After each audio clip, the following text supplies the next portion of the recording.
Sekali dia membunuh seseorang, dia membawa seorang anak bersamanya. Anak-anak ini semuanya adalah anak-anak musuh, seorang pembunuh profesional papan atas. Dia membunuh tanpa pisau kedua.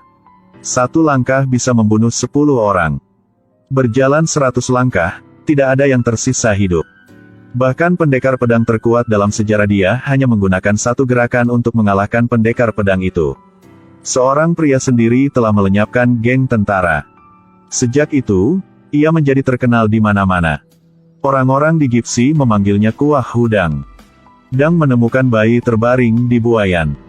Dia hendak mencabut pedangnya untuk menghilangkan akarnya, tapi senyum anak itu terlihat begitu cerah. Ternyata kelopaknya jatuh dari pohon ke wajah Dang. Dang hendak meletakkan tangannya, tetapi ketika dia melihatnya, dia menangis tanpa henti. Dang mengembalikan kelopak bunga ke wajahnya. Akhirnya membuat bayi tertawa. Senyum inilah yang benar-benar melelehkan hati Dang yang beku. Itu adalah hal yang sama yang mengubah nasib di antara mereka berdua. Dangka tiba-tiba merasa bahwa kehidupan membunuh dan membunuh membuatnya lelah. Dia tidak ingin menjadi alat untuk membunuh orang lain. Jadi Dangka memutuskan untuk mencuci tangannya dan gantung pedang untuk merawat anak itu. Tetapi begitu mengkhianati organisasi, hanya ada satu cara untuk mati. Orang-orang di organisasi terus-menerus mengirim bawahan untuk berburu Dangka. Tapi orang-orang itu bukan ultimate-nya. Pada akhirnya, semua musuh dikalahkan oleh pedang legendaris yang disebut Tenka. Hari itu, Tenka sedang makan di restoran, dan pemiliknya juga memberikan secangkir teh gratis. Dangge tanpa sepatah kata pun langsung menggunakan sumpit untuk membunuh wanita tua itu. Ternyata wanita tua itu menjadi seorang pembunuh. Dangka berganti pakaian baru lalu membakar yang lama. Lalu bawa dia ke luar negeri bersamanya. Tetapi organisasi tidak meninggalkan Dangka sendirian. Lord Dragon juga memimpin kelompok dan bersumpah untuk menemukan Tenka. Dangka memimpin anak itu untuk membuka toko di kota. Berkat bantuan Ana, Dang tahu cara mencuci pakaian. Di waktu luang, akan mencari teman kulit hitam untuk bermain kartu. Orang-orang di sini sangat ramah. Semua orang masih berkumpul untuk membuat anak itu tertawa, tapi itu tidak berlangsung lama. Kehidupan yang damai rusak lagi. Sekelompok bandit tiba-tiba menyerang pemimpin yang sangat jahat. Dia membuat orang-orang berkumpul. Biarkan dia secara pribadi memilih gadis-gadis cantik, tapi dia pilihlah seseorang yang tidak pernah melihat penampilannya. Standarnya hanya memiliki gigi lurus. Dia akhirnya menemukan seorang wanita dengan gigi yang sangat rata. Tapi orang itu punya keluarga. Pemimpin dengan cepat meminta maaf kepada pasangan itu.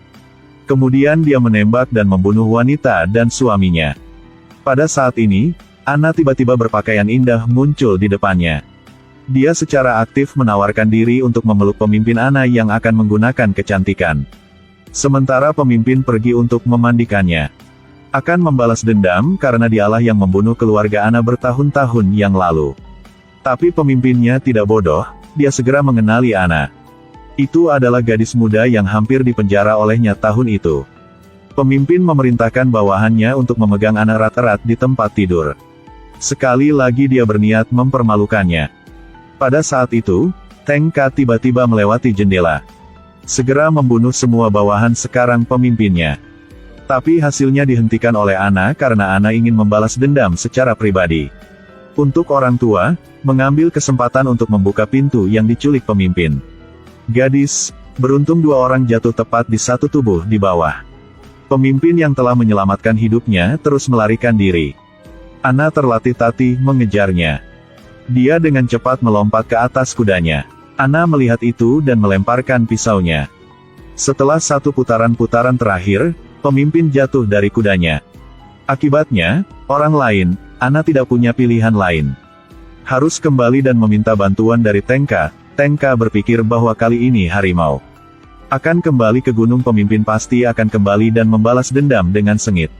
Meskipun Tenka dapat membunuh 10 orang dengan satu pisau. Tapi itu tidak bisa menjamin keselamatan semua orang.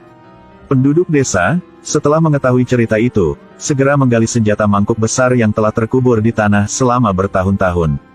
Berdiri di depan ribuan tentara yang dipimpin oleh musuh.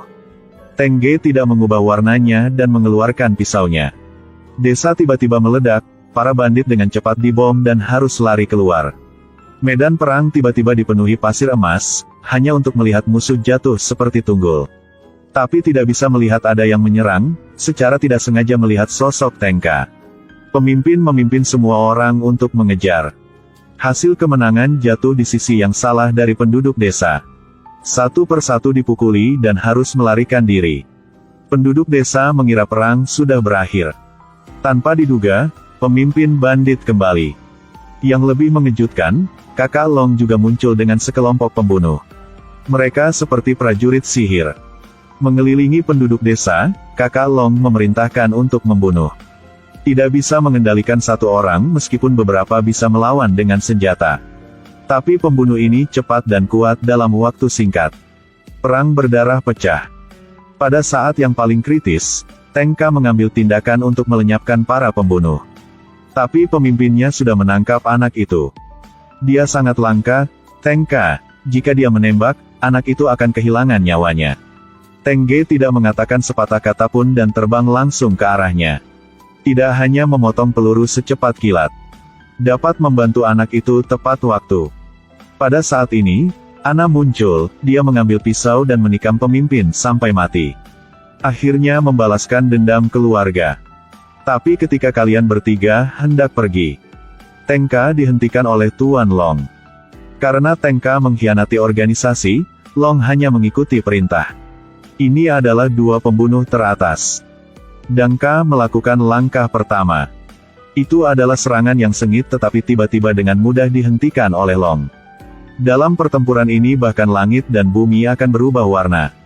Lama menggunakan sarungnya untuk mengusir Tengka. Serang dengan tangan yang lain dengan pedang suci. Dangka berjuang untuk segera menyelesaikannya. Tapi apakah itu master seni bela diri, kemenangan atau kekalahan hanyalah masalah pemikiran. Di ronde kedua, Dangka menang. Tepat di sebelah pisau di depan leher Long. Pada saat ini, ajaran hormat tuannya muncul di benaknya. Adalah seorang pembunuh profesional papan atas yang harus melepaskan hasrat dan nafsunya. Kekalahan lebih memalukan dan menyakitkan daripada kematian.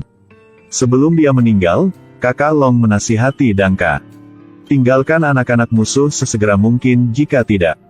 Akan menghadapi pengejaran bayi lucu saat dewasa.